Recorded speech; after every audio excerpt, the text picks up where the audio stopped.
Come on.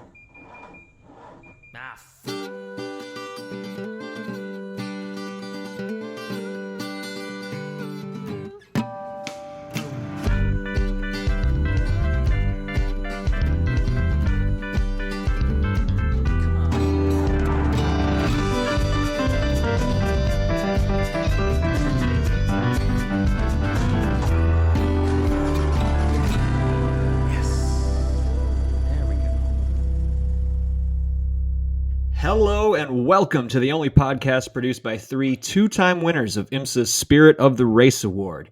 You're tuned into the Check Engine podcast. We're hosted on Anchor.fm and we are streamed worldwide on all those platforms that you use to listen to your favorite podcasts, like this one. My name is Nick.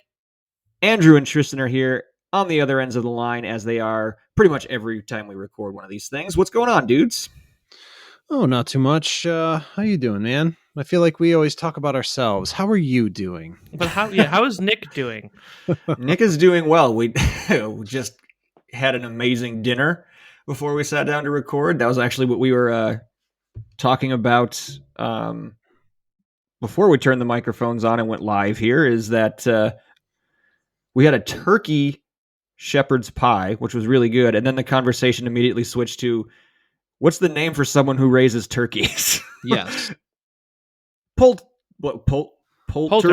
A poulterer. Poultress. Poulteress. It's not a turker, which would have been a good guess. Oh, God. I wish it was a turker. Who do we got to talk to? Call Webster's. Yeah, exactly. Well, I just got back from a little road trip across the entire state today. Which was interesting. Yeah. Which is ironically the time that he texts me the most. I get bored. Use that CarPlay. Exactly, which I can only assume just because of the things we talk about, which is normally like tech, and I complain about, not being able to do anything more in my house. So you're saying like a bunch of weird abnormal words. So I can only assume, because I'm using voice to text, that he's just getting an abominable message that he has to sort through with forensic goggles. It's really not that bad, and it comes with the little sent with Siri disclaimer. So yes, at least I know it's not you. Right? Yeah, that much I knew. That much I knew you could figure out. I was telling Tristan I was passing through a small city on my way up to the northern reaches of the state, and got cut off 9 times in about 4 miles. That was exciting. By the same car? No, all different cars and all different manners. At that point, it's just on you. Oh, well, no. Or it's just like they're out to get you. Yeah, that's true. Twice you by the same You avoided car. Being assassinated today is what that means. Yeah, essentially. Twice by the same car. I saw a Ford Maverick. Looks weird. Looks super dorky on the road. Oh, yeah?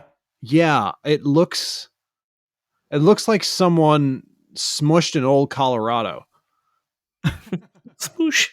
Yeah, I thought it looked horrible. What else did I see? Cool. I mean, no, definitely not cool. Definitely not cool. Oh yeah, well, my main complaint to Tristan about the getting cut off so many times, I was driving my wife's Tucson, which is a fucking Christmas tree in the front. It's got like 30 lights on the front of it. And it actually has like the Christmas tree shape too. Exactly. How could you possibly cut that car off? Were the lights on? Because It seems like that's an issue. We put an article about that up on the Facebook page and got a big reaction. So no.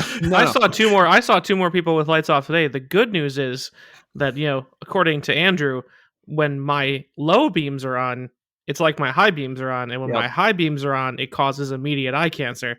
So that is true. I flashed them once, and they turn their headlights on because they're like, "Oh God, now I can't see. I need headlights."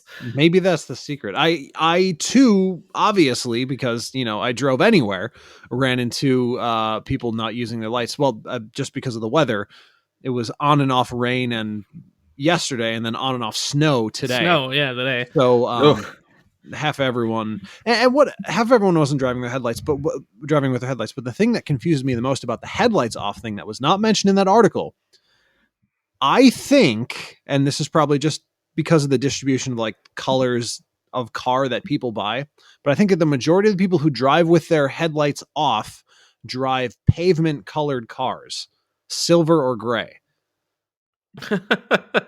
I mean, that if you're coming at a Unfortunate car, but true. it is. And if you're coming at a car, obviously from straight on, like it makes less of a difference because most grills are the same color. Yeah, that's true. But you are correct. There's not as many wild colors out there anymore that could allow you to pick something up easier. It's grays and blacks and whites, and that's about it. A few reds sprinkled in. But most of those are dark reds. Yeah, like candy apple. But no, I really do think that if you were to survey, the majority of people who drive with their headlights off when they shouldn't are driving a silver car. Or gray.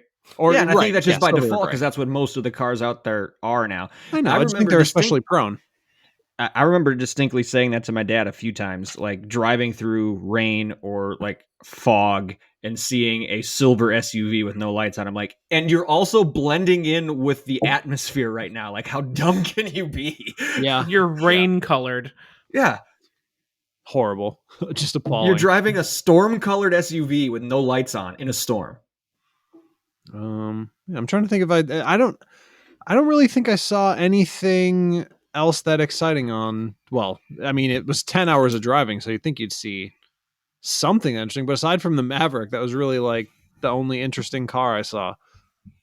We're gonna see a lot of interesting cars around here, I think, in the very near future. I sent you guys on the group chat a few days ago. We've got a new exotic car dealership that just opened up about 5 minutes from my place. I'm planning to go visit. Spot. It's actually,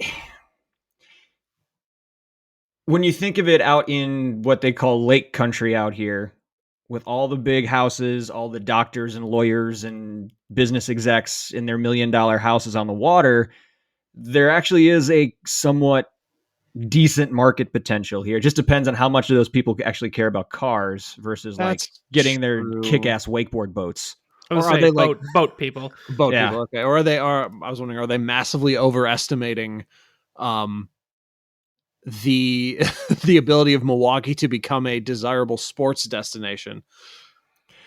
Like with the Bucks winning the Bucks won the chip, the Brewers as they do, just failed out, but they've been good for a couple of years. Mm-hmm. And I mean, in fairness, like that out where we live, there are plenty of players who choose to live out here in some of the bigger neighborhoods. And I mean, looking at it nationally, if you want to play professional sports and build a giant ass house for next to nothing, it's not a bad place to do it compared to LA or the East Coast or whatever. Yeah, exactly. Yeah, Coach Budenholzer lives on a lake out here. Yeah, and it is rumored that Giannis is moving into a new house on that same lake. So I might have head coach and MVP living on a lake 10 minutes from me. Oh, that's interesting. In the neighborhood across from where my parents just built a house, a former Bucks player just sold his house. But looking at the listing, I want to say it was 7.5, something like that, like a giant house, obviously, with a obviously half basketball court in the basement. Sure, of course. Why wouldn't you? Obviously. Well, that's how you know. It's one of those things, right? You're scrolling through the pictures and you're like, whose house could this be? And then you're like, oh, player or coach. Here it is. Yep. Now I know.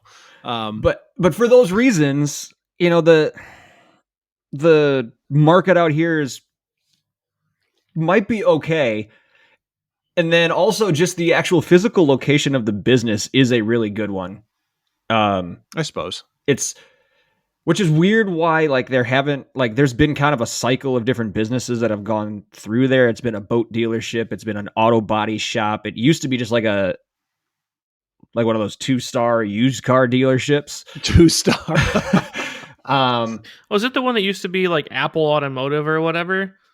Yeah, it's like between. Oh, dude! Yeah, it's like Youngbluth Road or Jungbluth, or however pronounce it. Yeah, and 16. Yep. So it's like the only building on the north side of the highway right there. Like, you cannot miss it going by. And I drove past yesterday, and there is an Urus, a C7 ZR1 Corvette. There is an R8. There is a Bentley. Why the hell am I spacing on the name of Bentley's SUV? Bentayga. Bentayga. The Bentayga. Yeah. There's a Bentayga there. There's a 911 GT3 RS. So it's got a pretty decent little, and then a couple of classics too. There's a couple of older cars in there. Like, souped up, redone classics. I didn't get close enough to look, but well, like I said, I plan on visiting tomorrow for a little bit because it's so close. All right. So I'll wander around and I'll let you guys know. Yeah, report back. Yeah. So that's exciting. My dad was like, it's either going to be here or like Whitefish Bay area, like North Milwaukee probably would be another good spot if you were to open one. But it just seems like, traditionally they just save all that shit for Chicago. Like that's where the exotic dealerships are. Our time is now, boys. That's right. That's true. But I mean, when you think about it, and I guess, there is a somewhat noticeable difference between now consumer grade Porsche and performance grade Porsche, but we have had a Porsche dealership now it's been longer than I'm thinking. It's probably almost been 10 years. Yes. Well, an international Audi, we've had the Audi dealership forever. Yeah, and then they built a entire second store. Yeah. So it's North Shore. Clearly there's buying power. I mean, we were one of the first Genesis dealerships in the country. So I mean, maybe I'm wrong. Like there's clearly a buying power here. Part of me is nervous though, just because of all the turnover at that location, like that physical building, like all the different things it's been. Like, oh yeah. Hopefully this isn't like also they opened right before the first snow. Like these cars are. That's why these cars would probably be in an R8.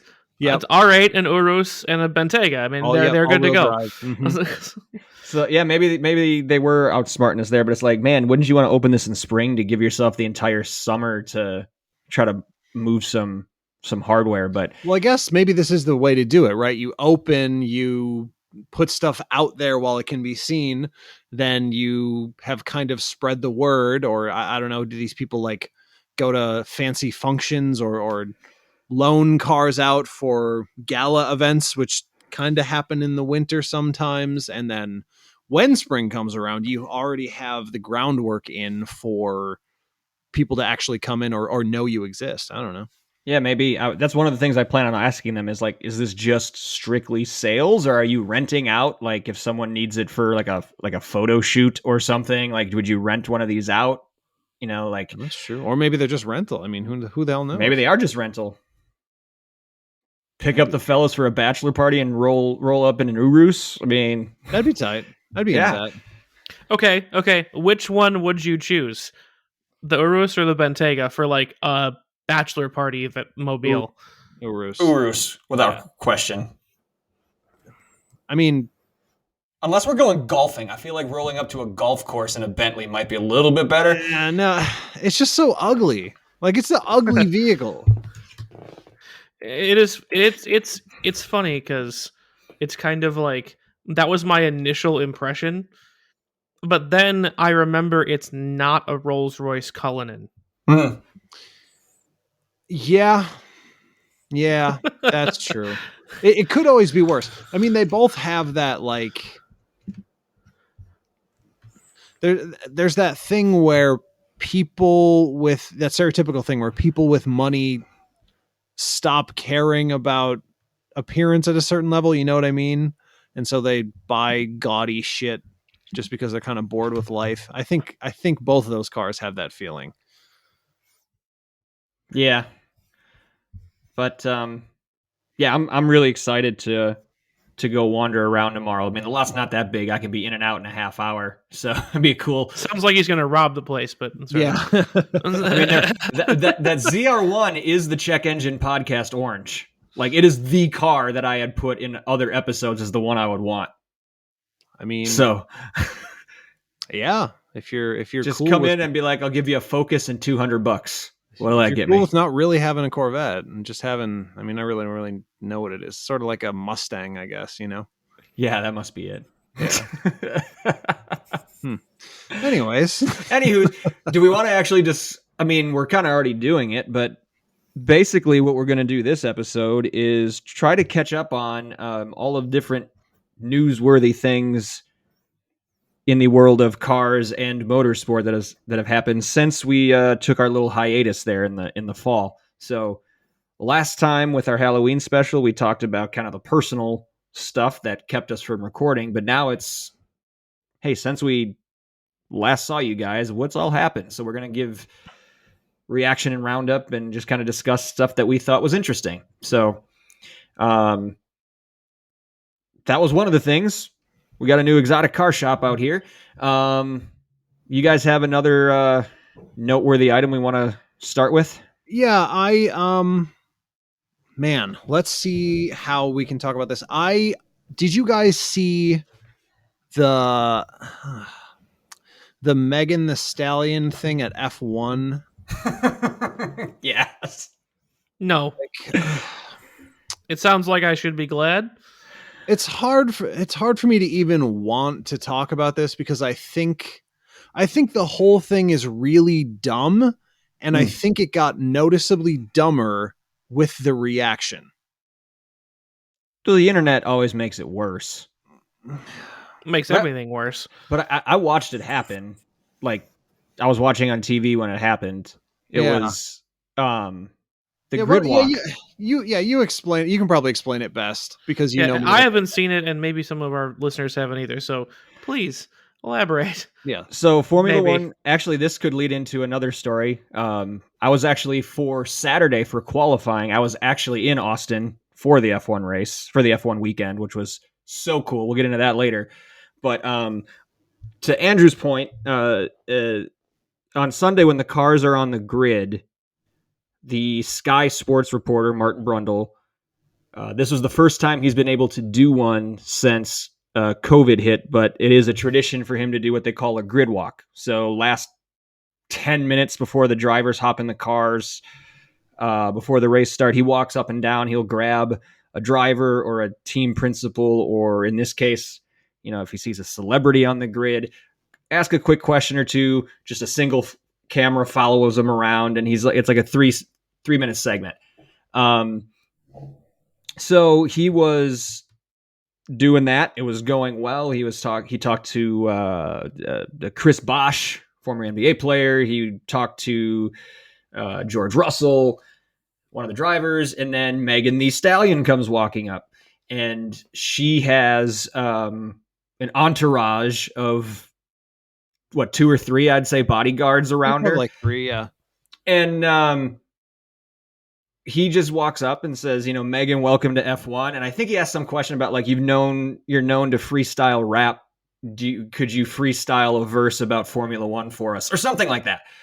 And she actually seemed rather pleasant. She's like, oh, you kind of caught me off guard. I don't think I can make one up right now, but this is so cool. And like in the middle of her sentence, her big former offensive lineman bodyguard dude just like puts a like stiff arms Heisman trophies Martin Brundle, like pushes him in the chest.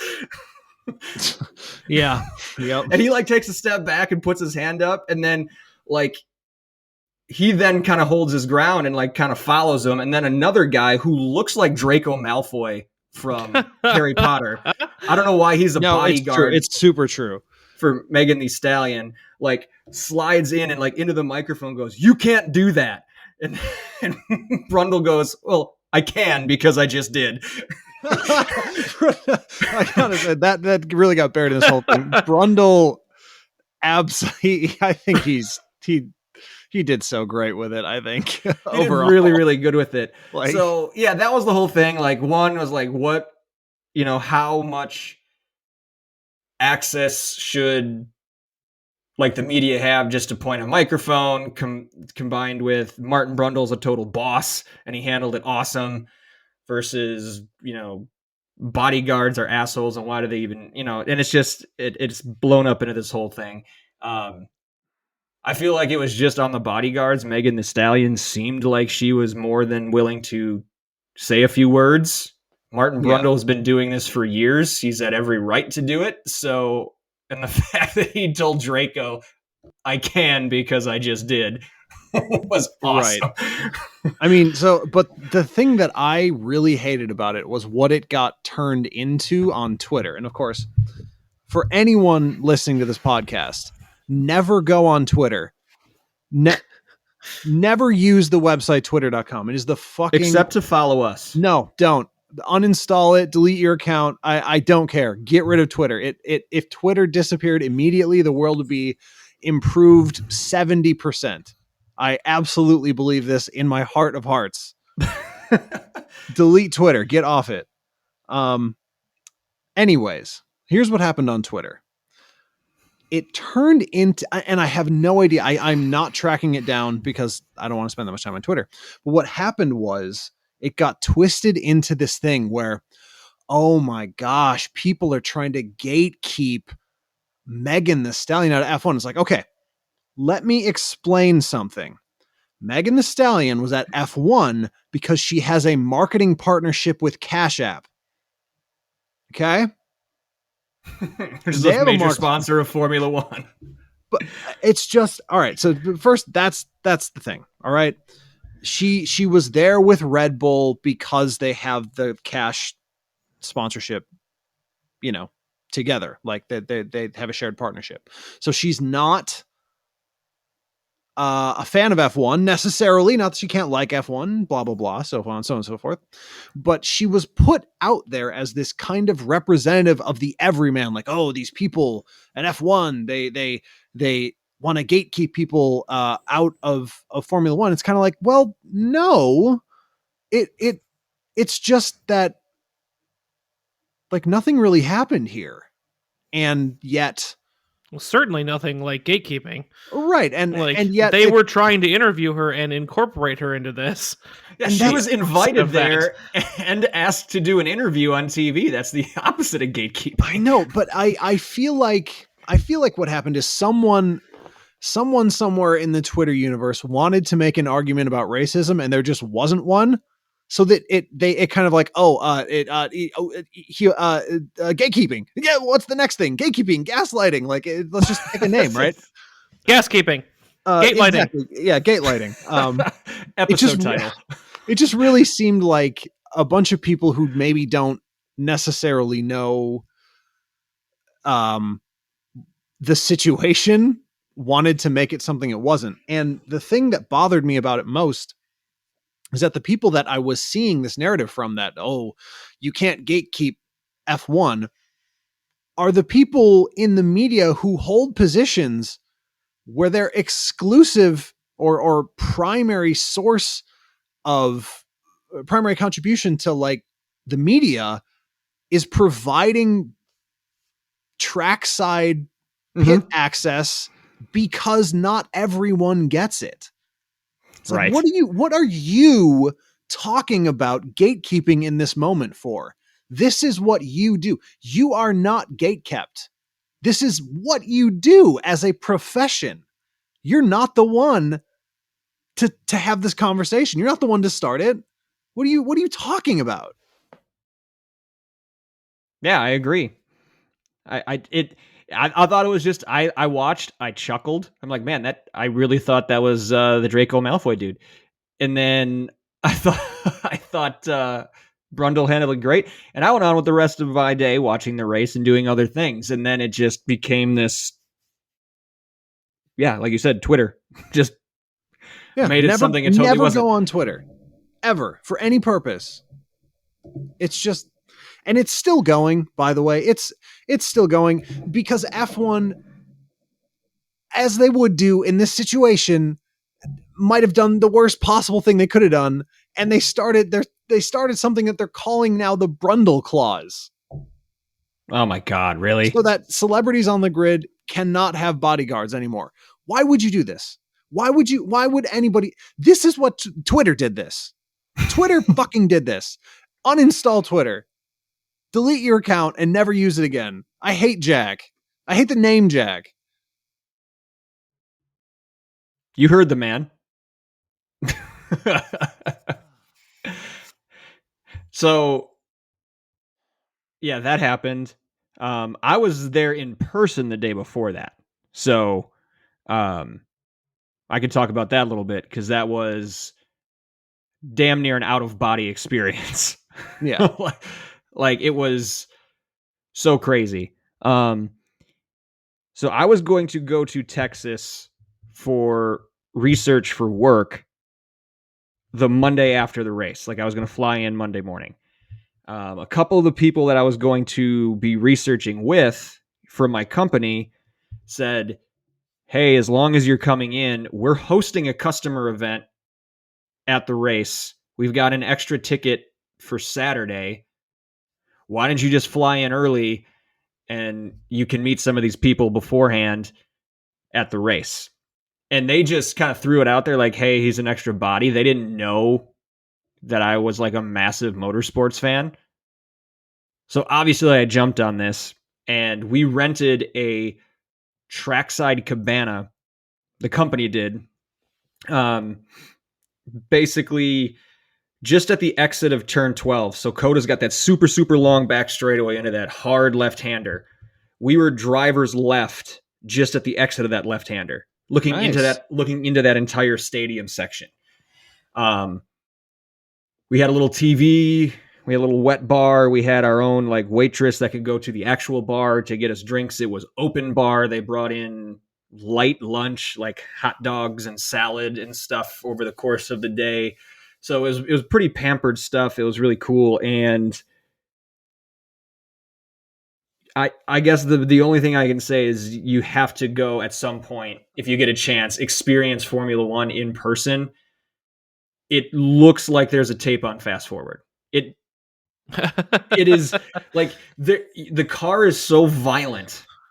Like what you see them brake and is off to our right. And so they're coming from my right to left. And when they get back on the throttle, exiting turn 12, you can see the car jump and their helmet snap back in the cockpit. And when they get past you and hit the braking point for 13, you can see the car lurch and their helmet snap forward. Like it was so crazy. And the energy of the crowd, like we were there early because like we wanted to, as our company, be there before any of our guests showed up. Like we wanted to be there to welcome them. So we were there right as the gates opened. So we were there for, like their free practice 3 was before qualifying. It was at like 9:30 in the morning. There was like 130,000 people for practice at 9:30 in the morning. And every time anyone, name the popular drivers, right? The Hamiltons, Verstappens, Ricardos, whoever got famous through the Drive to Survive thing. Anytime one of those big names would go by, you couldn't hear the car. Like in practice, it sounded like like an Alabama touchdown in Tuscaloosa. Like it was insane. And then it got even louder and crazier for qualifying with the smoke bombs and the flags and it was so cool to see to see all of that, the pageantry and the passion of the fans. And like I said, those cars, like there's no way to go from this point to this point that fast. Like it took my brain almost an entire practice session just to try to process what I was looking at. Well, and that's saying something too, considering that we're used to prototype cars and IMSA Indy cars. Like these are not the slow race cars. These are the fast race cars, and these are faster. So yes, exactly. So here's another, just to add a little more perspective to that, kind of a story within a story. I'm sorry, I'm bogarting this conversation right now. Bogarting, good word. So the cabana has like a closed off or covered section, but then like out in front you had like a little tiered thing with some seats, and that was open, so you could see like the people in the booths next to you. And I looked to the cabana to my right. I'm like, that guy there looks like an IMSA driver. I think that might be John Edwards he drives BMW GT Le Mans IMSA. Like I think that's John Edwards. I don't really think anything of it. I'm like, I think that's him. But I'm sitting down there and there's this guy sitting next to me who is like just over the little barrier thing in that cabana. And he's like, so are you here on a customer visit too? You hosting customers today? I'm like, yeah. He goes, yeah, me too. I work for this whatever company and I've got some customers here and I had an extra ticket and I thought it'd be cool to bring in my buddy John, who actually races cars. And I look over, I'm like, understatement of the year. And I look over, I'm like John Edwards, right? I thought I recognized him. He goes, yeah, he and I went to school together. We're really good friends. He's like, I figured I'd bring him in here because I had an extra ticket and he could like talk to people, and make it more of an experience for my guests. I'm like, that's really cool. He's like, you know John Edwards? I'm like, yeah, we go to Road America all the time. We follow IMSA races. He goes, hold on a second. And he stands up and he goes, John, come here. I want you to meet my new friend, Nick. So I get to meet John Edwards, really cool guy. And, I asked him, I'm like, so when you're watching this, you watch it as a pro, you're probably watching this in like a different way and you're seeing different things than what we're looking for as fans. And he's like, well, I'm actually just trying to be here as a fan and just like drink some beers and have a good time. I'm like, yeah, me too. But whenever Claire watches HGTV, I'm always zoomed in on what tools they're using because I work for a power tool company. Like I can't get rid of it. So there's got to be something like that for you. And he goes, honestly, when I watch these cars, he's like everything I know about driving this track from when I either coached here or when IMSA used to race here just gets thrown out the window when we're talking about like breaking point, turn-in points. Everything is now wrong. Everything I know about driving this track is completely thrown out the window when you see an F1 car do it. And I said, well, how different is the lap time? So Tristan, you're talking about like we see fast cars. He said in a GTLM car, a pole speed here is about 2 minutes, 2 seconds. He's like, Formula One, the pole speed was just 1 minute, 32 seconds. 30 seconds faster over one lap. 25% more or less faster. Yeah.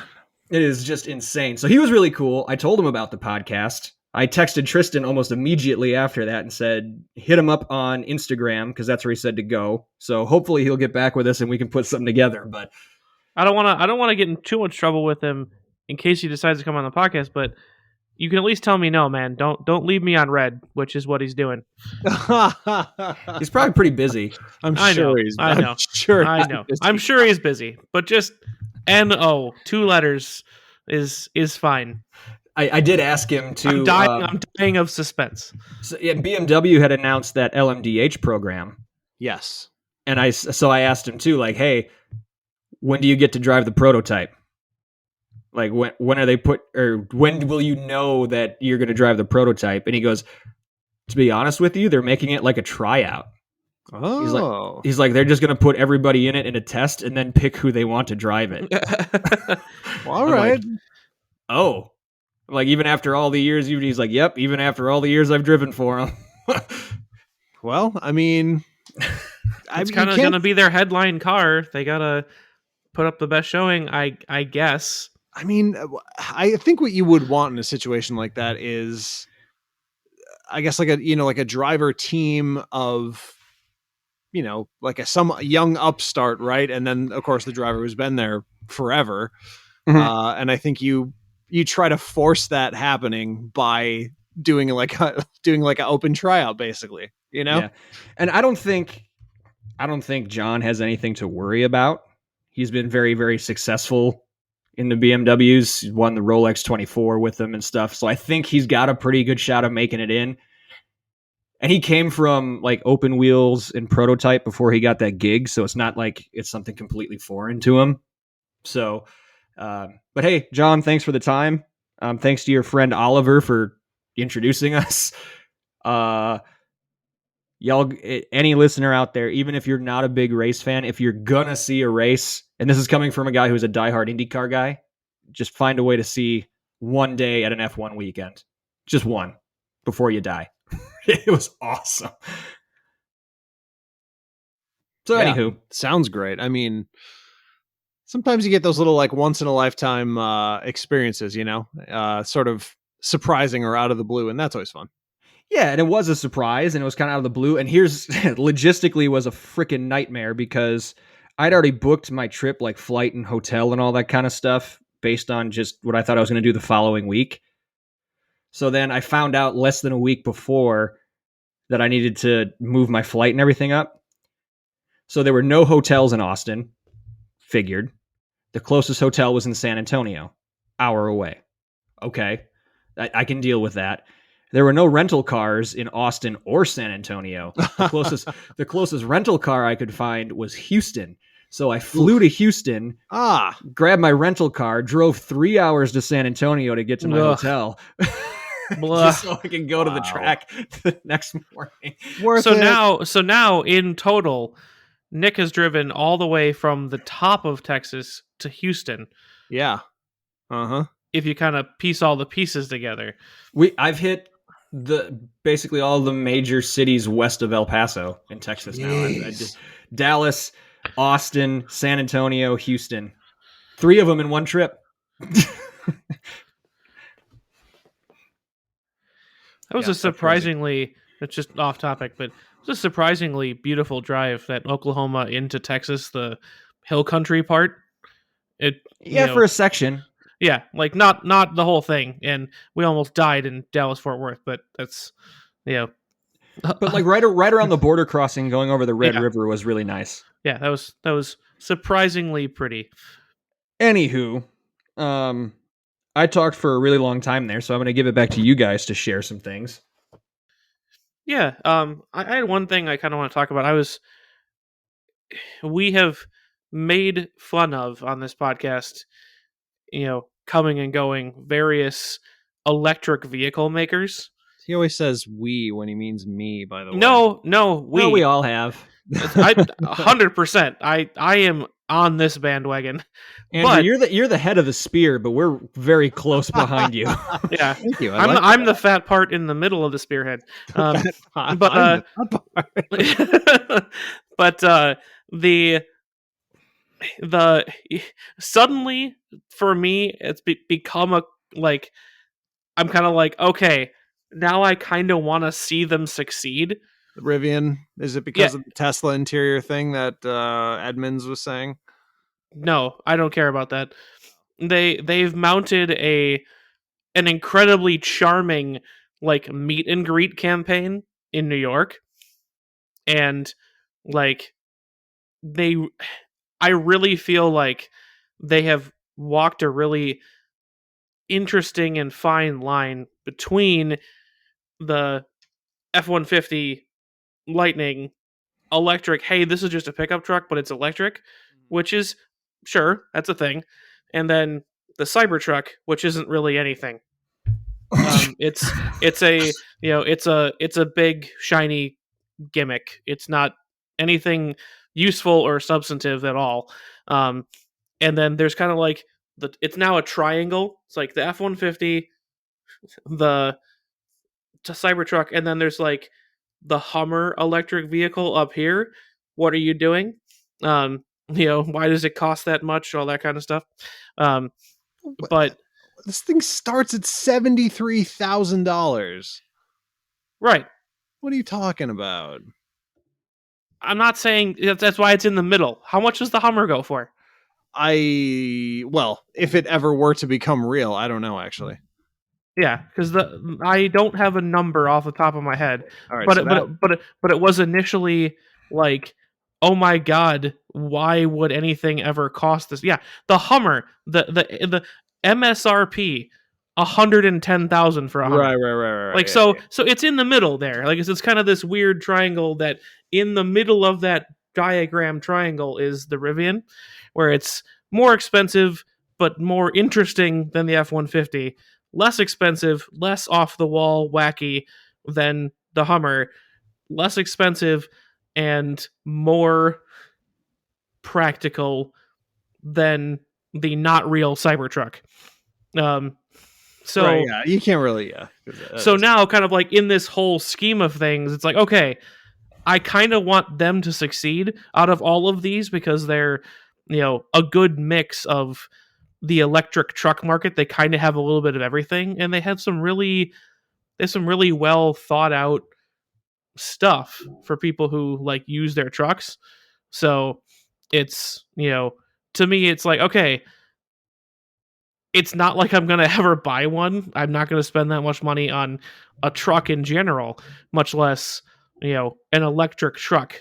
Not at this point, but the, kind of watching the race from the stands and picking a horse, I want Rivian to win, which I never thought I would even go that far as like how much interest I had in this. That's that's really where I was going with this, is like, it hasn't convinced me to buy it, but now I do want them to succeed, versus previously with almost every other electric vehicle, I'm secretly or not so secretly kind of hoping they fail, because I think electric cars are stupid. But I kind of actually want Rivian to succeed. That's what I was talking about. So you guys want to know? You want to hear a fact that might make us all throw up into the microphones right now? I'm not sure I do, but go ahead. No, I definitely do. So I've been looking for this as you have been speaking here, Tristan. Do we know, has Rivian actually sold a vehicle yet? Yes. Well, I would imagine that they have, yes, because the pre-orders for the pre-order, they're beginning to arrive. Correct. Right? Yes, they are now delivering vehicles that they sold however many years ago it was when they were selling them, and I was making fun of them for not being a car manufacturer because they don't make cars. Right, they're just a pre-order machine. But none of us yet, I don't think anybody yet has actually seen one on the road. Oh hell no. Okay, no, not around here. All of these went to sit in garages of CIOs who California CIOs who have property in Wyoming. They're never leaving Wyoming. So keep that in mind when I tell you that, okay, within a week of us recording this, they had their Rivian went public. Yes. And it was the world's biggest IPO of 2021. And as of this week, Rivian is the second most valuable car company in the world. Their value is 1.06 trillion after this cap, week. You mean, or whatever that fake metric is Tesla uses? Valuation, whatever that means. Yeah. No, it says the valuation is so market valuation is 100 billion. The IPO raised 12 billion. And according to Reuters, that made Rivian the second most valuable U.S. automaker after Tesla. 1 trillion. Rivian ranks ahead of General Motors, which is 86 billion, Ford, which is 77 billion, and Lucid Group, which is 66 billion. Chinese manufacturer. Yes.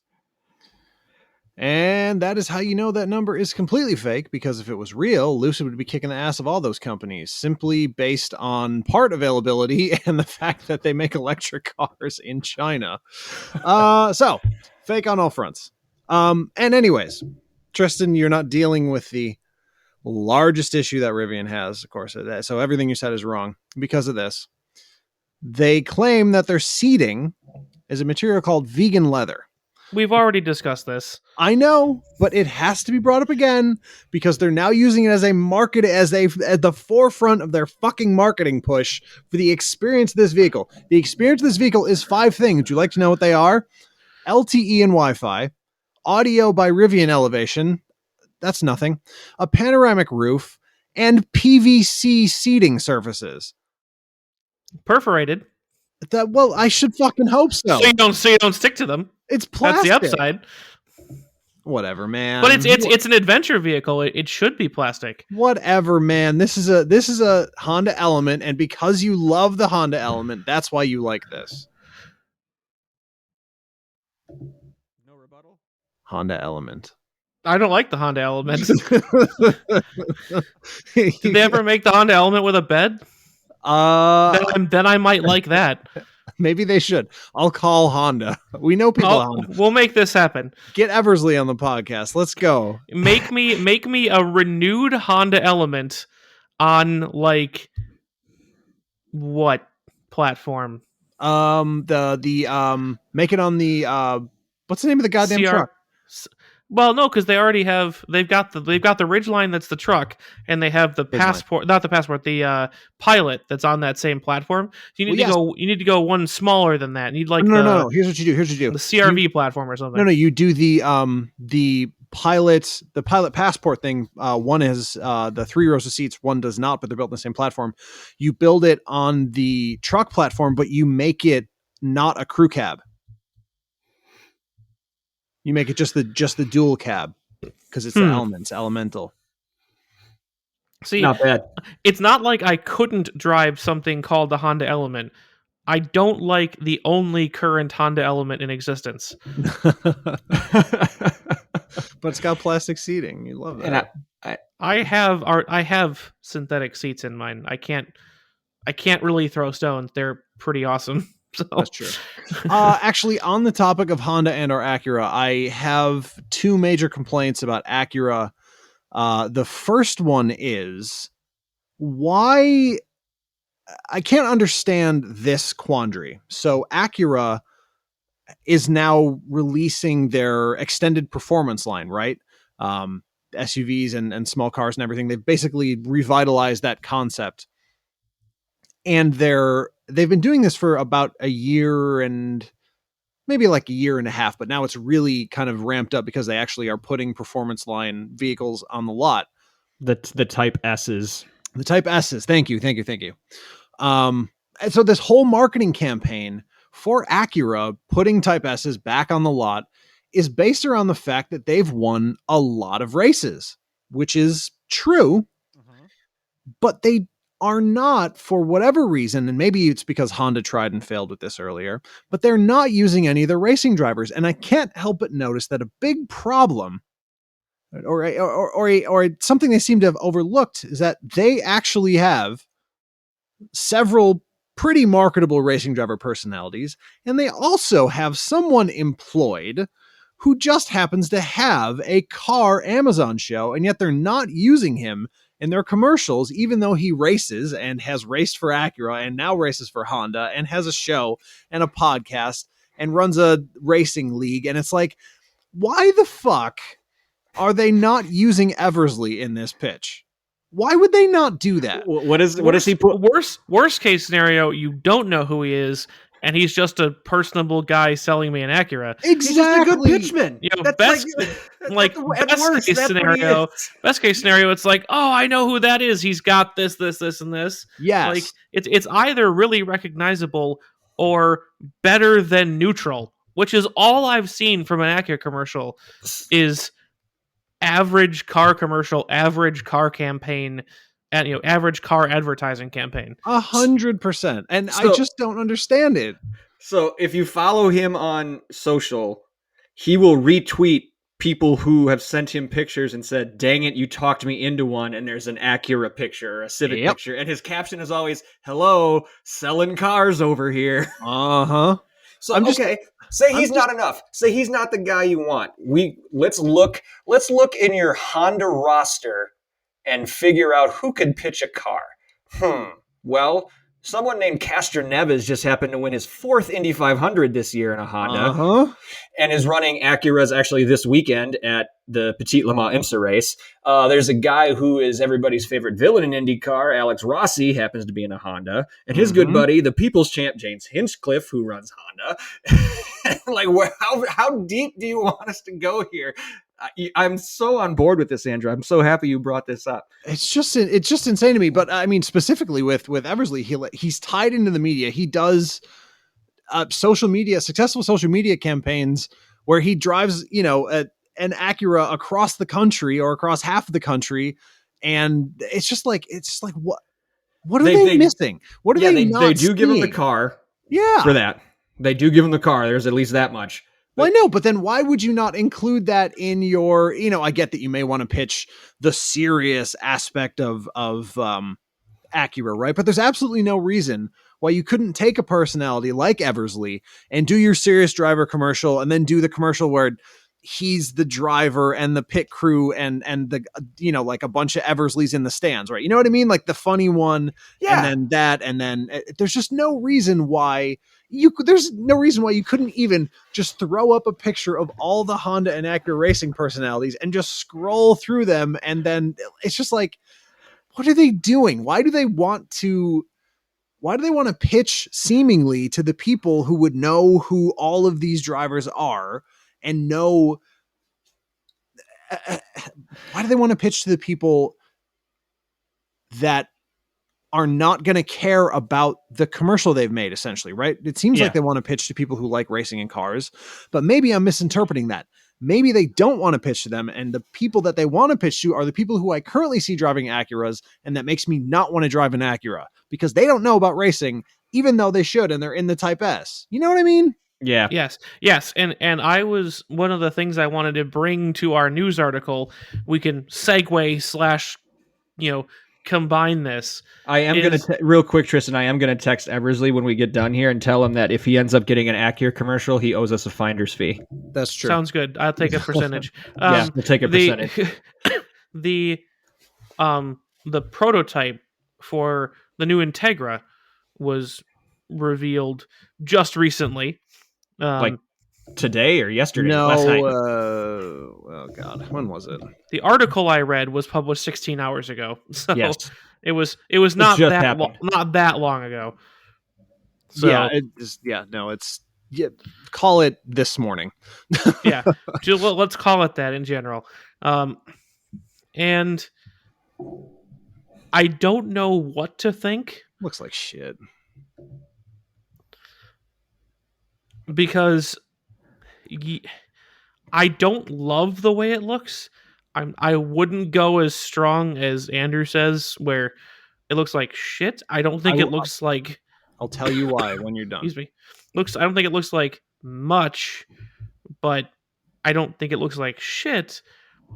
But it seems like they're taking it at least half seriously, as far as like performance and stuff goes. No, stop. I have to stop you. I can't take it anymore. Here's the problem with this car. You're saying everything that they want you to say, but I'm afraid I'm the one who has to tell you that it's all marketing wank and it's completely useless. Obviously what this is a slightly upmarket Civic Si. It's the same engine, it's the same everything. Yep. And unfortunately, it looks exactly like they just put an Acura face on a Civic Si. They didn't even do a little bit of work to hide the shape, which is fine. You can do that as well. But my issue is that they're depending on people saying exactly what Tristan said, because they said these two things: turbocharged 1.5 liter engine with a 6-speed manual. Oh my God. Oh, it's in a luxury car. Shut up. It's absolutely, it's just nonsense. All they did to make this a luxury SI is include the base leather seats that they're going to have in every Acura that you probably can't get in the SI anymore, because like they do, sport trim seats now. It's just people are eating up this marketing thing. See, but I don't know why that's such a problem, because that's what Acura has always been, is literally the nice Hondas sold in America. And they just changed the badge. It was an Acura NSX in this country only. It was an Acura Integra in this country only. It was literally, they just changed the badge on the nose and the trunk and sold it as an Acura here. They didn't even facelift it. It was the Honda whatever it was. In every other country, it's been Honda's luxury / sport American brand, and they're sticking with that. They're building them here. They're for this market. They're Acuras, but everybody knows that they're just Hondas, and they have forever. It's not a secret. Why change away from what they've always been? Is just upmarket rebadged Hondas. Of course, yes, you're correct, but you're doing the same thing that Jalopnik did when they wrote about, you all seem to be kind of mad as car. I don't get why, because we're past that. We're over that. It's time for that to be over, specifically for the reason because in the time that Acura spent not doing anything interesting. Honda took the SI, took all the best pieces of what you're talking about, the upmarket version, pulled them into their own cars, and this car isn't missed. It wasn't missed, and bringing it back is like, it's one of those things where when companies attempt to do fan service, but the fans no longer care, I hate to say this, but it's almost exactly like what happened with the NSX, where there was an initial peak of interest, just like when there was, this car coming, ooh, it might come back. And they release it and the sales go dead. And it's like, they can't move NSXs, but wait, final edition, and it peaks up again. You know what I mean? Like, to me, that shows a company trying to brand hop on itself 10 years after they should have. And that's why I hate this car. We don't need this anymore. There's no purpose for it.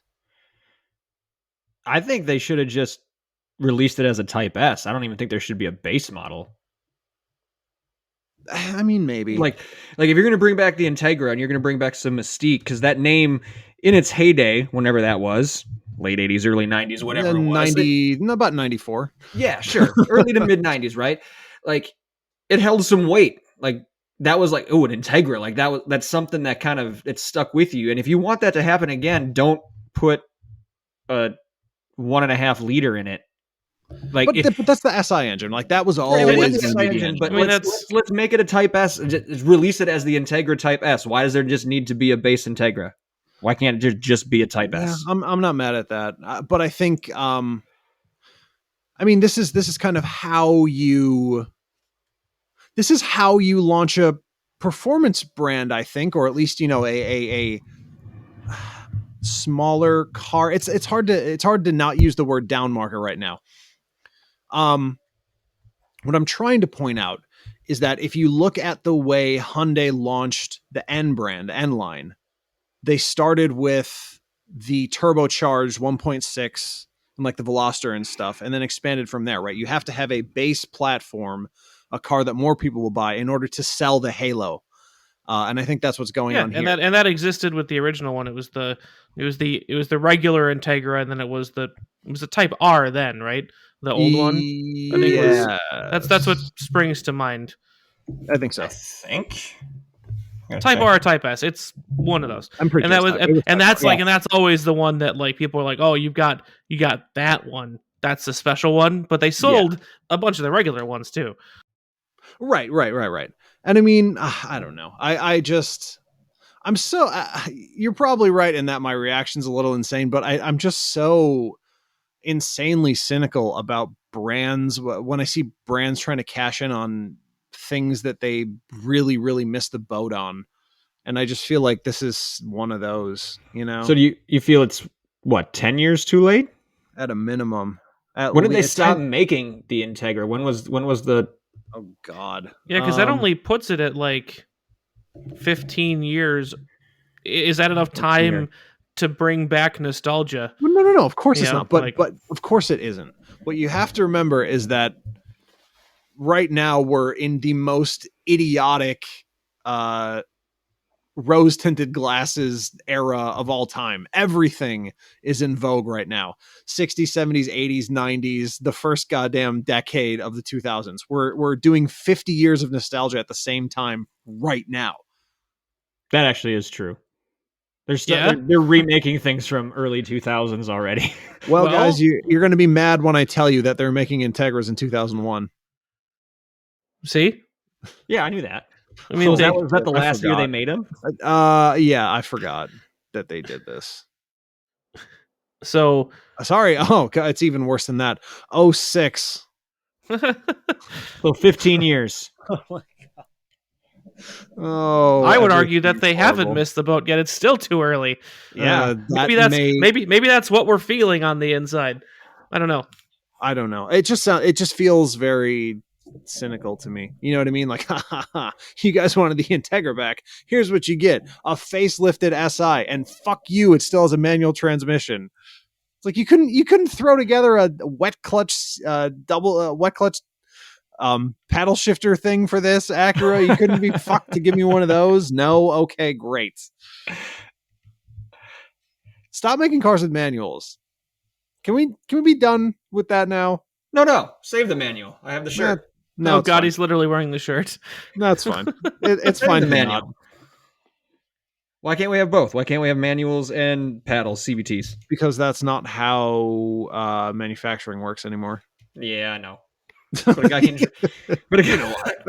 No, I do know it is. It is for some people. He didn't even fight his. No, I spirits know broken. why. A guy can dream, can he? No, I do. I understand like the appeal of the manual in some way. I just think we're done. I just think the paddles are so sloppy and like slow speed, like downtown type of settings, or Yeah, like not that the actual manual like an H pattern is much better. Say but... you went somewhere with me in my WRX, right? I mean, tell me you remember that. Yeah. I mean, Well, that's I mean, not sloppy downtown. I said not that the manual like a H pattern is super smooth, but like the paddles are way worse. You know what it is though? Well, I can talk about this openly here. Both of you know both. So the trick with double clutch transmissions in low speed city traffic, you have to drive that car. You have to use your right foot in that car like you're driving a manual. If you do that, you'll be way happier because it won't feel dopey to you. Yeah, that was the difference in like I've driven a manual WRX, I've driven your car, I've driven a DSG GTI, a manual GTI, and a new DSG TT. And in low speed, you have to treat them all the same way. Yep. And if you do, then the DSGs are way smoother because they shift way faster than you. Mm-hmm. If you get to the point where they have to shift, then they're way faster, but they are a direct gearbox connection. So when you're in first gear, every little wobble on the throttle makes you go because it's your right foot has a direct impact on how fast you're going, which is not the case in most automatics. And yeah, exactly. And that's, you have to remember that. And most people who buy a DSG currently, I'd say they're either in it because they know the performance is better, even though they know how to drive a manual, or they don't know how to drive a manual and want a performance car. Yep. And I would say that's more of the second one. And I totally agree. And so they don't know how to drive a manual at low speed, which means they don't know how to drive a DSG at low speed. I think that's really what it is. I mean, it's, I think even my dad's car has one right now, his Golf wagon. And I think you're right. I mean, they're showing up everywhere. Now that I think about it, and when you're creeping around the parking lot, it's because it's in first gear in a functionally a manual car, and you just gotta treat it like a lady. yeah. I don't know. That's not something with the vanishing manual. That's not something you can explain, right? You can't explain to someone who's never had to deal with the clutch and the gas and the shift. Like, okay, in traffic, when the guy ahead of you creeps up 3 inches, you need to ignore that. Just let it happen. Exactly.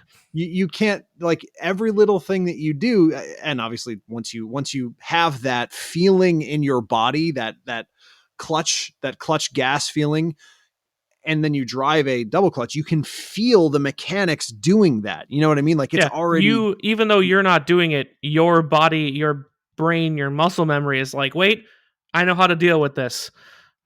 And therefore, that's something I kind of felt my way through in my car. Now I know, because part of that system, that shift, is it giving it a little gas for you, just like a very little bit when the gears change or when they engage.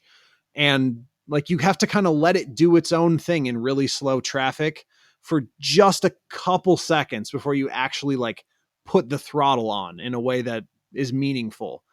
And then it's something that you experience in all non-strictly traditional automated transmissions. There's a way to handle a manual. There's a way to handle a DSG, and I've come to find there's even a way to handle the more performance-oriented CVT in my car. That's interesting. Because like years and years of muscle memory, you can get the car to shift by lifting a little bit, and you can force it to do things. And so the CVT will not do that. When you want to go charging up an on ramp, you put your boot in and you leave it there, and it's gonna feel weird. It's gonna sound weird, and then you're gonna suddenly arrive at the end of the ramp at 85 miles an hour.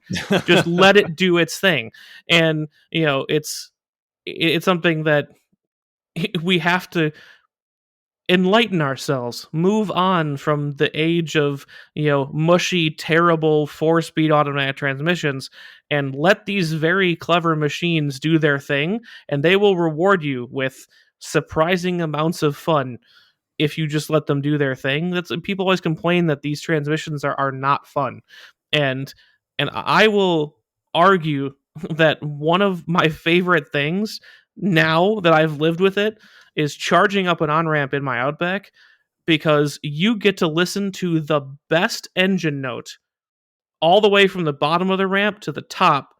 You don't get the ramp, you don't get the shift, you don't get the, like in the DSG, you get the cool doom doom doom doom as it shifts, which is its own thing. But in that car, the best thing is to charge up an on ramp, because it just sits right at that sweet spot where the engine is making the best noise. You can hear the turbo, and it just stays there, and you just get to listen to it sing all the way up the on ramp, and it is awesome for a car that should not be that exciting. And it's just something that you come to love whatever you're driving if you let it do its thing these days. And That's a good point. It's an interesting thing to have happen to me, because initially I was fighting this this CVT, and it's like, oh god, this thing is awful, blah, blah, blah, blah. And it's like, just let it do its thing, and it's like, okay, actually it can be really fun. It's something you might not have ever experienced before, so you didn't know it was fun before you experienced it, but it is. And that's interesting. Yeah, no, I kind of feel the same way. The one like persistent complaint that's actually increased the more I drive my car, whatever part of the ECU manages when you're allowed to shift in my car. Yes. Every single gear needs to be set like 200 revs lower. Like I want to shift every time I put it in full manual mode. I'm constantly waiting to upshift. Literally the needle has to move a quarter inch. Like it's probably just where I used to shift in my own car, right? Mm-hmm. And for every single gear, I just want a little bit more freedom. But it's kept so restricted, obviously, so you don't ruin the dry clutch. I just want a little bit more play. And I wonder if when people get around to making flashes essentially for the car, I wonder if you're going to get that. It would be nice. That would actually make me want to do it like proactively. I wonder if a little more exactly. Freedom. I wonder if a lot of these new transmissions are going to end up with their own tuning, because I know that was a thing in Audi, Volkswagen, Tiptronic transmissions for a long time, because they were so complicated. They actually had their own TCU, where it was where you actually had to flash the transmission control unit separately from the ECU, because the ECU wasn't even doing all the thinking there. So I wonder if that's something that we'll see, where it'll be a transmission flash on top of an engine flash, or something where if like you don't want to, put more strain on your engine and get an ECU flash, if you can just get a TCU flash to make it behave a little bit differently, that'd be interesting. I mean, that's always been my thing about the Slipstream, but the 1.6 from Hyundai. Like 200 horsepower is nice. I really think it would be perfect at like 215, 220. Just that tiny bit more. But what I will say is that however they have this programmed, if you hammer my car in in full manual, or even on its own, like if you just leave it in sport and hammer it, if no matter where you go from first to second, you're going to spin the tires into second. And the only problem is that in sport, if you don't have it in manual, because manual relaxes the stability control more. If you don't have it in manual, the stability control comes down like the fucking headsman's axe, and the hammer of God brutalizes. Like the second you spin into second, the tiniest bit, you will go boom, like because it doesn't hit the brakes, I don't think, but holy shit. No, it chops engine power, and you've got a direct gearbox connection, so you feel it in the wheels immediately. Yeah, no, it drops the whole anchor. It's brutal. That was something that I've been, so the more I've lived with one of these Subaru CVTs, is just how well this is more or less an American car designed for the American market, built in Indiana. Like, the Outback is built around us, really. As much as people joked that really it was the Ascent, the new Outback was kind of the first one to start that trend. And they have this car nailed down perfectly for the US interstate. If you're already going 60 miles an hour or more and you put the hammer down, the acceleration is instant. I was gonna pass somebody, they were going like 62. Like I come up behind them, I was trapped behind another car was in the left-hand lane, so I had to like slow down, and there was a gap behind this guy in the left-hand lane, and I was going to try to fit in there. So I put the hammer down and almost rear-ended the guy in front of me because I was expecting more time for the CVT to get its act together and get the car moving. And it was like, whoa, okay, let's not do that. And it was like the roll-on power, like the whole shot is terrible. CVTs don't really have a first gear. You're kind of functioning like you're always taking off in second gear.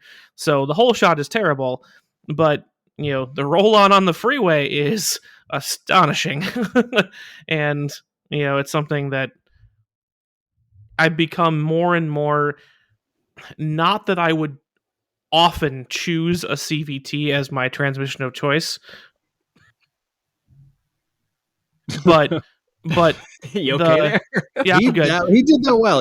But that's not that the CVT is going to be my transmission of choice. The car would be far more amazing if it had a direct shift gearbox of one kind or another. But I'm just amused and entertained and interested by some engineer at Subaru was like, oh, they're going to make me use this? Well, here's my best shot, I guess. And it was like really pretty good. So that was I was telling you, Andrew, I don't engage in a lot of jackassery while I'm driving. It's just I'm in my mid 30s now, and I don't do that. I don't know. But this guy was just inside my trunk in, funny enough, an old Acura, which he thought was just the coolest thing ever. And I just gapped him going up an entrance ramp, and the look on his face could not have been more priceless. And that's the thing that continuously tickles me about this car, is that Subaru took something that was, and I've owned one, I can tell you this, was really pretty boring, even in its 3.6R trim, and made it something that to a car person like myself is still interesting to drive. And it's fun. But I've taken us entirely off track talking about my car. Yeah, right. You love your car, and that's okay.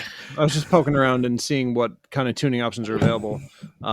It's just piggybacks right now, which, no thank you. I don't want to have some asshole half flash, +4 PSI boost to my car for no reason. But I am interested to see, how that evolves, simply because as things get more complicated, and of course, wait, no, I can do this. Referencing back to the Acura, like the whole, the main sale of the Integra was that it was the tuning platform of the SI with some things in it. And I guess at the time you probably got like a CD player, shit like that. You know what I mean? A CD player. So I mean, yeah, like a 5-disc changer. Exactly, the 5-disc. Yeah, exactly, the 5-disc changer. Oh my god, totally. Speaking of 5-disc changers, no, do you have a CD player in your car, Nick? Yes. Do you have one in yours, Tristan? No, but No, I didn't. It's an option. It could go in the center console. Oh, really? Yeah, but I do not have one. Nor do I. So, I have a CD of music that I wanted to listen to in my car, and I'm having to rip CDs like it's 2004, and it's like, all right, is this really a better world we're living in? Where did you procure this CD that you did not already have it ripped? It's, well, more to the point, obviously all my old music hard drives are dead, but more to the point, it's not a CD that's a music that's available on any platform. Like, it's just, there's tons of music that isn't, which isn't that unusual. But yeah, I mean, it just feels weird to be doing that. What was I gonna say? I don't even fucking remember. It doesn't matter. Well, before we wrap up, do we at least want to touch on SEMA, because that did happen this past weekend? Sure. Yeah, we can do this fast. It wasn't that interesting. They brought a lot of Fast and Furious cars. Everything else was an EV conversion. All right. EV conversion or custom Bronco? Oh, God. Or custom Jeep. Or custom Jeep. Oh, my Lord. I actually don't mind that. What's it called? The Overlook? The big... the Wrangler with the third... the Wrangler with the third row. The Wrangler that's doing its best to be... like a real SUV. A big Land Rover Defender. So ugly. I don't really mind it. It's not really that wild of a customization either. That's one of those where you can just say, almost like Tristan, what you and I talked about on our dual episode with the Z, like, hey, they made the concept. Like, Jeep could just make this, and it just... No, they couldn't, because it would cannibalize the Grand Wagoneer sales. It would. I think this would be... I honestly think it would be a different market. I think the Grand Wagoneer is trying to be the luxury third row. How many cup holders can you put in it? That kind of thing. And I think you're fooling yourself. This would go more with the Land Rover crowd, adventures, off-roads. I really don't think so, because put a tire on the hood and it looks like a Defender 130. That's true. Which is funny. But I think you're fooling yourself, because the reason why Jeep has created such strong design and feature and everything else distinction between the Wrangler line and everything else they do is because if they cross the streams like this, you're going to divide your user base, which is essentially they want to think, there are Jeep buyers as one group, but really there are people who just buy the Wranglers, and then there are people who buy the rest of their SUVs. And I don't know that those people are ever going to be the same group. You know what I mean? But here's the problem. Here's the problem: is their own marketing material is like talking about how little it says. Pinnacle of American automotive design engineering, awe-inspiring style, state-of-the-art technology brings you an unrivaled experience on the road. Like, it's the first Jeep ever that's being advertised as being good on the road. But yeah, but that's what I'm saying. Like, trail rating doesn't mean shit to the people who are buying most of the Jeeps these days, unless they're buying an Wrangler. That's a Wrangler. If you want a 3-row Wrangler, make this. There is no other option for people like that except to buy a Land Rover, to import a Land Rover 130. Like, if you run, a tour company or an outfitter, or like people who want to put a third row seat in something that can be taken off road in any sort of moderately serious fashion, which isn't everybody, but you're going to get somebody. The person who's buying this would never buy a Grand Wagoneer. You're not going to push them that far up market. They're not building this for that reason. They're not going to build it. You'll see. No, I know they're not going to build it, but I'm saying if they did, I think they would actually sell them without cannibalizing anything else. Because if someone only wants 2 rows, they're going to buy an unlimited.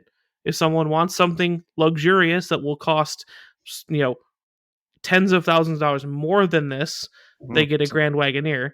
It's not tens of. Is it tens of thousands more from the fucking unlimited? Dude, the Grand Wagoneer is like so expensive. All I said was this could be one of those where they just make the concept and it would be ready to put on lots. Like they wouldn't have to do any changes to it. I don't think they're going to. That's true. I don't think they're going to make it, but I feel like they could. I think so too. Jesus. One problem I have with what I saw at SEMA, speaking of ridiculous off-road vehicles, Microsoft has made it clear or Bungie has made it clear for many decades at this point that Halo is extremely for sale. So why the hell didn't Chevy pony up the $30 or whatever that it would have taken to get the Chevy Beast in Halo Infinite? Oh my god! Yes. Someone answer the question for me. I'm willing to listen to all. I don't have the answer. I don't have the answer. Halo is call Mary Barra. Yeah, I don't know. That could be it looks like it could go right out of it. Yes. Yeah, 100%. Put a cannon in the back. And right, and of course, this is the obvious joke everyone made, and it's like, oh, it looks like a Warthog. No, it looks like a Warthog to the point. Why didn't they just shovel some money at Microsoft to put this in Infinite and call it and actually market it as the Warthog or whatever, another name, whatever, what animal name haven't they used? Puma, the panda, yeah, the puma, the small house cat. I don't know. You know what I mean? Like Beast. It feels like you guys have you guys seen the Oreo flavor that's hazelnut spread? No. Yeah, so just pay the licensing and call it Nutella. Exactly. That was my whole thing. Clearly they made a marketing push, in my opinion. They clearly made a marketing push in Nutella, like, hey, we want to make Nutella flavored Oreos. And they were like, no, fuck off. And then they had the flavor. Hazelnut spread it is then, I guess. It's like, okay. They did all the lab work. They taste tested it. It's ready to go. Shit. Yeah. And that's what I feel like this is. Like they built this futuristic looking, very Halo world appropriate thing. And then they were just like, and maybe they made the pitch. They're like, hey, Microsoft, we have this new thing. Would you like to put this? We'll give you money to put this in the Halo game. And they're like, oh, well, it's just the Beast now. Congratulations. Back to my point, because I've got to go to the internet to find someone who agrees with me. the top build Wrangler Unlimited is the Rubicon 392, which is ridiculous. It's basically a concept that they made real anyway. Yes. It's the stupid one with the Hellcat motor in it. Yep. And that's still $14,000 less than the base Grand Wagoneer. Jesus, that is $74,000. The Wagoneer starts at $88,000. So I'm telling you, the market is not the same. What the? It is not the same. Are you shitting me? Those are the best faces I've ever seen you contort to right there, Andrew. Why, dude? Why? All right. It's so much not a Jeep. They're just calling it the Grand Wagoneer. You will not find a Jeep badge on it. They want to differentiate it that much. Why? I have no idea why. I can just tell you that's what they're doing. We're not pros. We don't know why. For me, we're just nothing facts. For me, nothing sells a vehicle to people who want a Jeep more than having the Jeep logo on it. I don't know why they would take it off. It makes zero sense to me, other than maybe they're trying to sell it to non-Jeep people. It literally they really like the word grand. This is very much an erectile dysfunction commercial. Looking through these pictures, you can lead a horse, you can fly fish, you can drive at night. with a drive boner. at night. You too can. Dude, like, all right. When I see, and maybe this is just a product of my diseased brain, but when I see shit like this vehicle in these pictures, and you see it looks quite small and squat, and it's got like silver stickers on some like raw teak on the dash. I'm like, we're so fucked. This is all gonna collapse tomorrow. And then the best part is it comes with Wagoneer client services, dedicated and personalized customer care, benefits, incentives, and services, including the full Wagoneer client experience. I'm gonna explore a client. This guy's got a boner sitting here. Complete VIP service. Why did they? Who is this for? Tell me who this is for.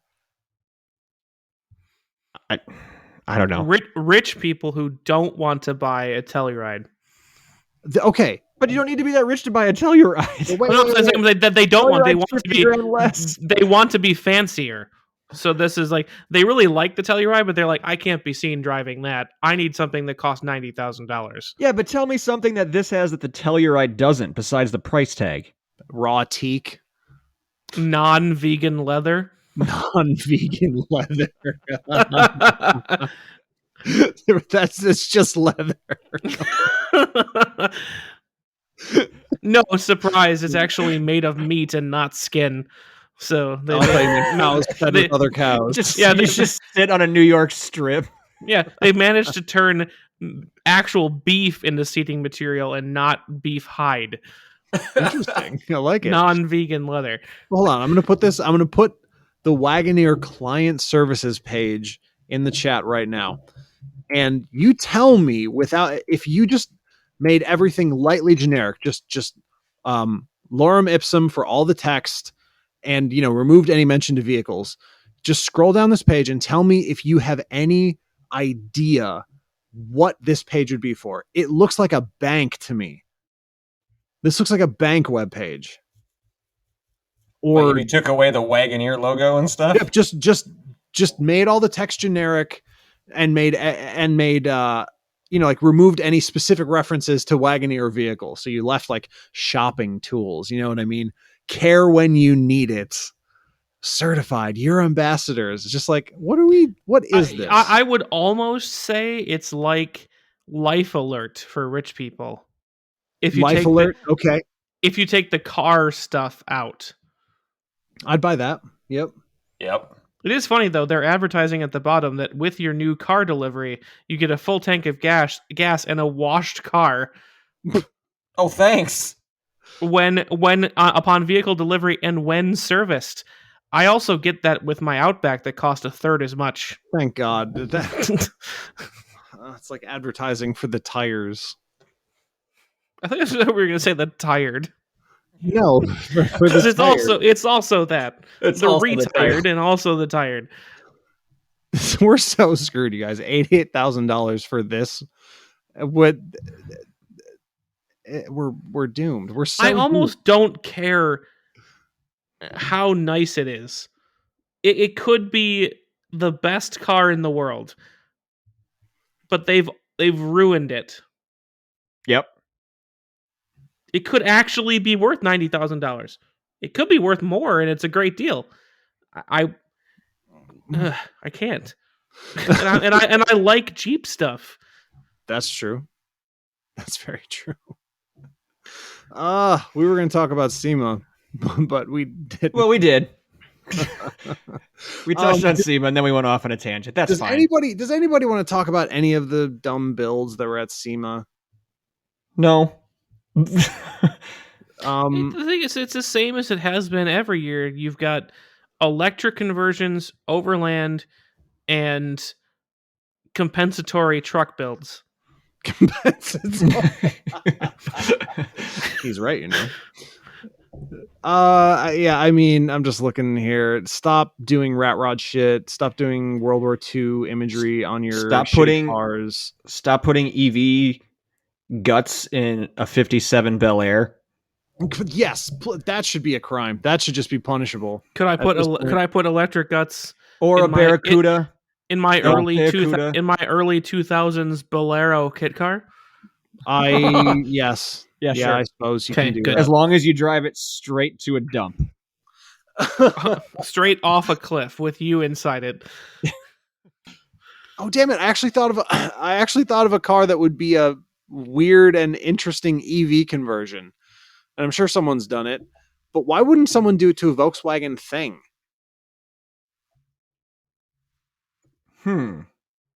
I would venture to say somebody has, but Yeah, I no, but I don't disagree with that. Other than you there's a lot, or Yeah. just one very popular one.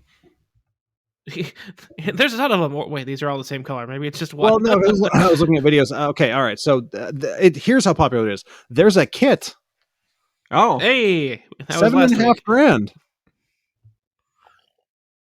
wow. 96 volt, 650 amp. It's a Prius. It's a Prius conversion, essentially. Oh, nice. See, that one actually makes a tiny bit of sense. Well, just because I think that would be a fun one, just because it would be, a bit silly. It's kind of a silly car. Well, yeah, and that car is never gonna be like, hey, let me commute on the highway. Like, it's I live in the mountains above Santa Cruz and I work in town. I need to drive in. Like, The scenario you present for that is quite charming. it's very accurate and also desirable. Oh, that's funny. Again, all our fans in SoCal. Does that sound about right? Oh yeah, that's All our 2 fans in SoCal. That's NoCal, but Oh, Santa Cruz is NorCal. That's right. yeah. But I can tell you that because when I went there, I saw like 8 of them. There are a lot of things in Santa Cruz. The reason I was thinking about the thing, there was a house, like a mystery house in our neighborhood, that we would walk by all the time, and slowly, like, it just sat empty for at least a year and a half, completely empty. And then slowly little things started happening, right? The blinds finally opened, whatever. One of the first of which was a Volkswagen thing to appear in the driveway. No. That happened much later. So after months of work on the house, I mean, they literally stripped the entire interior out and redid it. I assume because it sat empty for so long that all the pipes burst, because it definitely didn't have heat on through last winter. But anyways, one day they finally managed to get the garage open, and in there was an old Suzuki motorcycle and a Volkswagen thing. And then they disappeared the next day. And I was mad because I didn't see anyone in the driveway. I would have gone up and asked them about the thing, because I think it's like just the most bizarre car that you can possibly have. Like, it's entirely silly, but I think it's entirely silly and weirdly charming and interesting. Like, absolutely. Like it's not one of those that you see and you immediately laugh at it. You're kind of like, huh, every time you see it. Yeah. It's Interesting. So, yeah, that's why I was thinking about it anyway.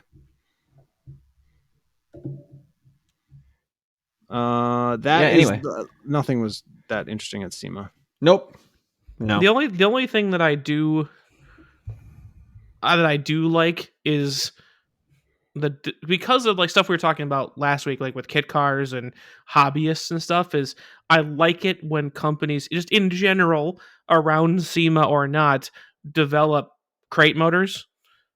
And like they take a motor that's been really well received in their car, whatever that is, and like, here you go, here's the crate motor version, you can put it in your project, you can whatever. And I like that manufacturers offer you the option of not having to go rip it out of something in a junkyard, right? Like, I don't know, that's a general thing. So I'm always interested. I like reading about crate motors. Sometimes they're stupid, but sometimes it's like, hey, of all things, Honda is offering that 1.5 that's in the Integra with their with an optional HPD package that brings it up to like 200 horsepower out of 1.5, and you can drop that in your it should come at 200, right? I'm trying to think of what's in the SI, the 1.5 turbo, which is that, I want to say it's like 210 or something like that. Yeah, it's right around 200. So I'm looking at here. So it's So it's the the 1.5. Yeah, 1.5 is the same 200 horsepower, 192 foot-pounds to see in the SI. It's the HPD package is that there is actually what they're offering on the SI race car. Gotcha. But yeah, then that crate motor is like, here you go. It's the same as the SI, and they also have a Type R crate motor, and yeah, that's the exciting one for sure. Yeah, I like the array. Like maybe it's too big. You can't put it in your Caterham kit or whatever. You need the smaller one. Like a lot of the news lately has been about like Ford releases a 7.9 liter naturally aspirated V10 crate motor, and it's like snore. It's like, who's gonna use that other than to put it in their vehicle that already has some. Ford or GM, whichever one. It's released 1,000 horsepower naturally aspirated. Was that GM? I think. I think it was GM. Yeah, it's like, was it the 632 or something? Yeah, it's like it's like that. Why would GM even? Why would GM even try to do that? Like, doesn't Dodge already have that market cornered with all the Hellcat and Demon but shit? All their engines are forced induction. Ours is a big stupid engine. So, think about what you can do if you then add it for forced induction to the crate motor. Yeah, exactly. Just sell it that way. Then sell a crate motor with 1,500 horsepower because you put a supercharger on it. I don't care. It's boring. Exactly. Yeah, no one cares. Man, that might be kind of a fun episode. Build your Civic Type R track car. What would you put this? It's $9,000 for the package. Yeah. Okay. So for the Type R one, the actual mechanics cost $6,700. For $2,200 more, HPD will tune it, give you the ECU and the harness and an accelerator pedal. Which is funny. Yeah. I was reading the same thing. And it's like, and also here's your accelerator. What? Thanks. That would be interesting. That could be fun. I could get behind that. Let's think about that. All right, we'll note that somewhere. So we're rolling on about an hour 40 here. Oh Jesus. Yeah, no, that's enough waffling. I do think real quick before we take off, we do need to mention, just because of who won it, that NASCAR wrapped up its season this past weekend. Yes. Oh, yeah. Awarded 3 championships. So Ben Rhodes, congratulations on the truck championship. Daniel Hemmick, congrats on your Xfinity championship. And the man who 18 months ago, we'll say, was suspended for using a racial slur on a broadcast sim race, was given a second chance, only to come out and just torch everybody, set a record for laps led in a season, 10 wins total, the $1 million all-star race, 5 wins in NASCAR's playoff rounds. Kyle Larson won his first championship this year. And now I haven't watched NASCAR stuff for the last couple of days, but I did watch just because I was curious, obviously, when it happened, and then the first couple of days after on all like the roundup shows. Not once did they mention his Asian heritage, that he was the first Asian. And it's like, here's the guy who you guys suspended, rightfully so, for what he said. And yet you don't mention the fact that he is a minority winning the championship. That is so freaking bizarre to me. Like it's a real problem. I don't want to get too preachy, but it's kind of the minority that's not a minority in a lot of people's minds is that's kind of the thing. And that's but then they have a lot of the same problems that other minorities have on the flip side of that. So I think, Nick, it's a perfect example. Like, nobody cares, but it's also very, very important. Think about it if Bubba Wallace would have won the championship. Yeah. But I mean, that was kind of my point. Like, right after he was initially suspended from NASCAR, when Marshall Pruitt wrote that thing and was kind of, I mean, you hate to call it this because of the way it sounds, but he kind of gave him the white guy treatment. And it's like, but he's not. Asian. Like what he did was wrong. There's no excuse for what he did. Well, there's no qualification on it. It's not made worse or better by the fact that he is Asian, but he is Asian though. Like, what are we doing? Why? And I also don't. What I will say, a lot of people I saw a lot of snippy tweets about this too, and it's like, oh, along the lines of, oh, how could this guy win? How could you be celebrating this guy's win? It's like, because he didn't like murder anybody. Like, he didn't. What he did was, we're not trying to pass it off. Like, it was inexcusable, and he needs to know better. And he got suspended and paid his dues for it. He got fired from his job. He had to get a new one. Yeah, he faced consequences, and if he doesn't do it again, and he learned his lesson, that's the point of these consequences. The whole point is, in cases like this, there are other things where this is not true. We won't get into that on this podcast.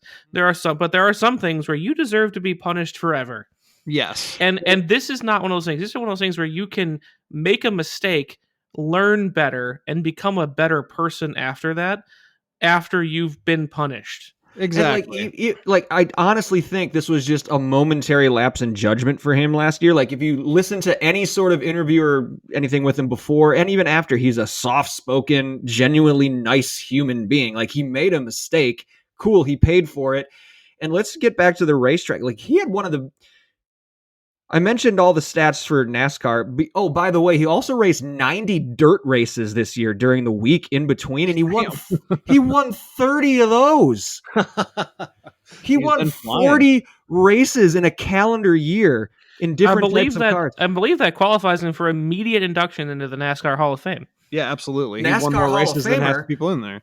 NASCAR Hall of Famer Tony Stewart, who 3 NASCAR championships, an IndyCar championship.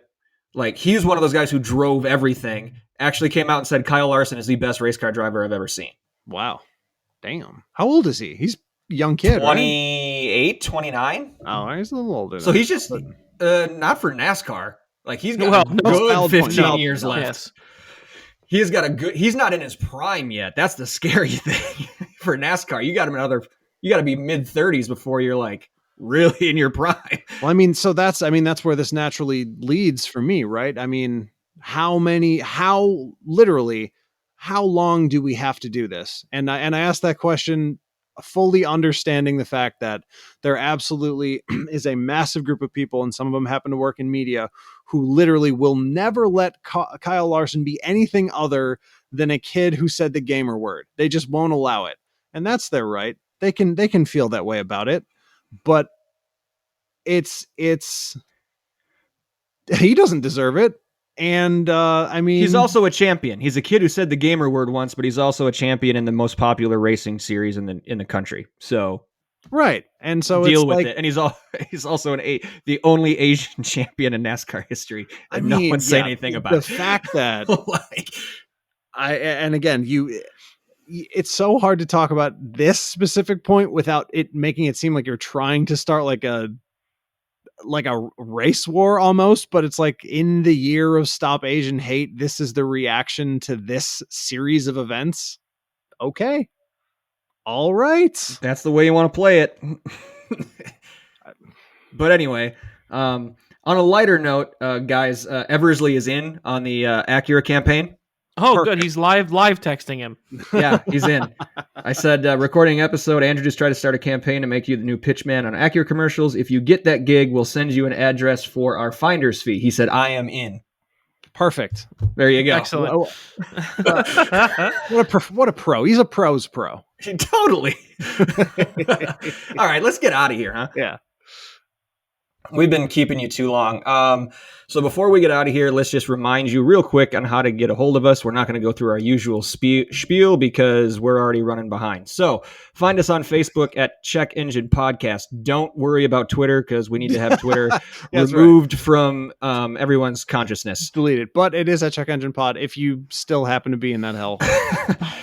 Tristan, where's Instagram? Also at Check Engine Pod if you insist on looking at posts from 6 months ago. Sure. There you go.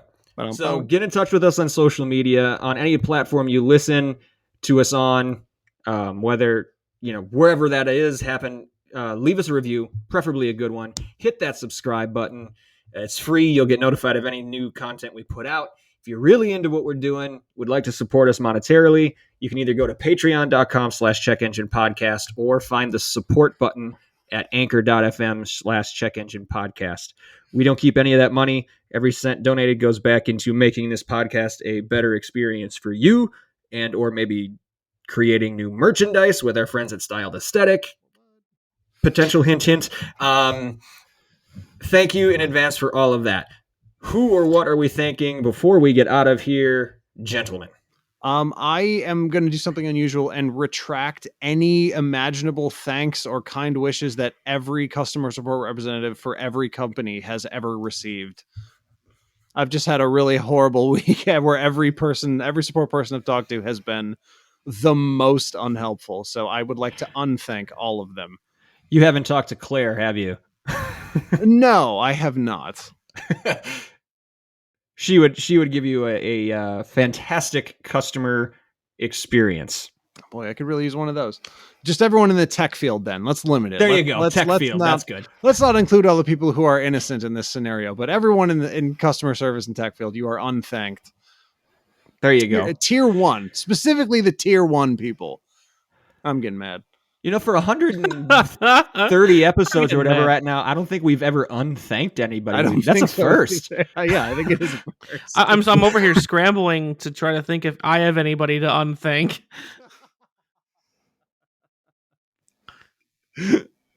I don't have anybody to unthank. It doesn't have anybody to thank. Yeah. Yes, I would like to thank literally anyone and everyone who has had to be around me for more than about 15 or 20 minutes this past week, because I've picked up my traditional late fall cough, which will continue into early spring, and only through judicious use of the mute button on this podcast, it's come through. Even with that, you can kind of get a little taste of it here, but my friends, my family, my coworkers, people next to me at a stoplight can hear me through 2 panes of glass. Anybody who's had to be near me for more than 10 or 15 minutes, I both apologize and thank you from the bottom of my lungs. Nice. And I would like to thank my coworkers, Mike, Kyle, and Taylor, for setting up a last-minute trip to a Formula One weekend. Turned out to be one of the coolest things I have done in pretty much my entire life. So, hell yeah! Thanks to those 3 guys for thinking of me when they thought, "Hey, there's an extra ticket. Oh yeah, that guy Nick is coming into town. We might as well bring him along." What a twist! They never knew.